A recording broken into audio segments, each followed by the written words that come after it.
Assalamualaikum warahmatullahi wabarakatuh. Salam semangat. Halo semuanya, selamat pagi. Nah, pagi ini kita akan membahas tentang persamaan trigonometri bentuk A cos X ditambah B sin X sama dengan C dan A sin X ditambah B cos X sama dengan C. Oke, selamat menyaksikan.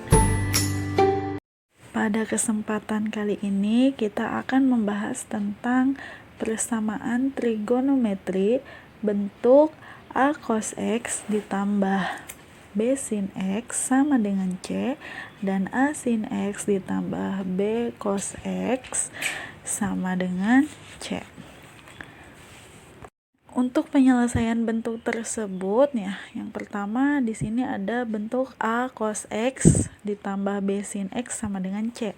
Cara penyelesaiannya kita harus mengubah terlebih dahulu persamaan tersebut ke dalam bentuk K cos X dikurangi alfa sama dengan C.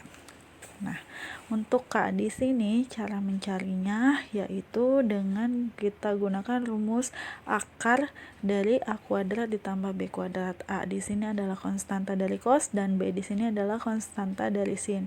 Kemudian untuk mencari alfanya kita gunakan tangen ya atau tan. Nah, karena tan itu adalah sin per cos ya, maka di sini tan A-nya sama dengan B per A, yaitu konstanta dari sin dan konstanta dari cos ya. Nah, untuk yang persamaan A sin X ditambah B cos X sama dengan C, langkah penyelesaiannya sama ya dengan persamaan yang di atas, yaitu pertama kita harus mengubah ke dalam bentuk ini ya, K sin X dikurangi alfa sama dengan C. Nah, tadi ya K-nya itu kita cari dengan menggunakan rumus akar dari A kuadrat ditambah B kuadrat dan tan alfanya atau kita mencari sudutnya yaitu dengan B per A.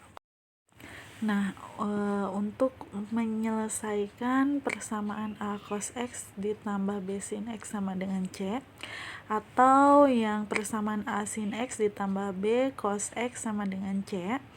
Nah, ini ya untuk menentukan derajatnya atau alfanya. Nah, dia itu jika sinnya positif, cosnya positif, maka alfanya itu berada di kuadran 1 ya. Kemudian sinnya positif, cosnya negatif, berada di kuadran 2. Kemudian jika keduanya negatif maka berada di kuadran 3, dan jika sinnya negatif, cosnya positif, berarti derajatnya atau alfanya berada di kuadran 4. Kemudian kita masuk ke contoh soal. Nah, di sini contoh soalnya tentukan nilai X yang memenuhi persamaan cos X dikurangi sin X sama dengan 1 untuk intervalnya yaitu X-nya dari 0 derajat sampai 360 derajat. Oke, kita jawab. Nah, di sini diketahui bahwa cos X dikurangi sin X sama dengan 1 ya. Maka langkahnya kita ubah terlebih dahulu ke dalam bentuk K cos X dikurangi alfa sama dengan C ya. Nah, setelah itu, di sini kita cari dulu nih nilai dari K-nya ya. Di sini untuk nilai dari A-nya, konstanta cosnya itu 1 dan konstanta sinnya itu min 1 dan konstanta C-nya sama dengan 1 ya. Maka K-nya adalah kan tadi rumusnya A kuadrat ditambah B kuadrat kemudian diakarkan. Maka akar dari 1 ditambah negatif 1 kuadrat itu kan sama dengan akar 2. Nah, kemudian kita cari nilai dari sudutnya ya atau alfanya dengan cara gunakan tan alfa. B per A, nilai B nya negatif 1, A nya 1, maka negatif 1 dibagi 1 adalah negatif 1 ya. Tangen yang hasilnya negatif 1 itu kan ada di kuadran 4 ya, maka alfanya adalah 315 derajat. Kemudian setelah itu maka kita substitusikan nilai dari K di sini adalah akar 2 dikali cos X dikurangi alfanya tadi ya sudah diketahui yaitu 315 dan C-nya tadi nilainya sama dengan 1. Maka cos X dikurangi 315 derajat sama dengan 1. Nah, sini akar 2 ya. Karena akar 2 kedua luas kita bagi dengan akar 2 menjadi 1/akar 2 di sini, maka cos. Nah, di sini kan bentuknya masih cos X dikurangi 315 saja sama dengan 1/akar 2. Nah, kita ubah ke dalam persamaan trigonometri dasarnya yaitu cos X sama dengan cos alfa ya. Nah, maka nilai dari cos 1/akar 2 itu kan, nah kita sederhanakan dulu ya, sama-sama kita kalikan akar 2 pembilang dan penyebutnya, maka cos dari 1/2/2 yaitu cos 45 derajat. Nah, kemudian kemarin ya untuk persamaan trigonometri dasar untuk mencari nilai X-nya adalah alfa ditambah K dikali 360 derajat. Kemudian di sini X-nya adalah X dikurangi 315 derajat sama dengan alfanya yaitu 45 derajat ditambah K dikali 360 derajat.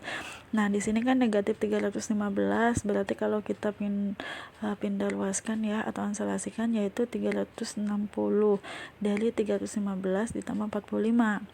Kemudian ketika kita substitusikan nilai K-nya sama dengan 0, maka 360 derajat ditambah 0 dikali 360 derajat kan hasilnya 360, dia memenuhi.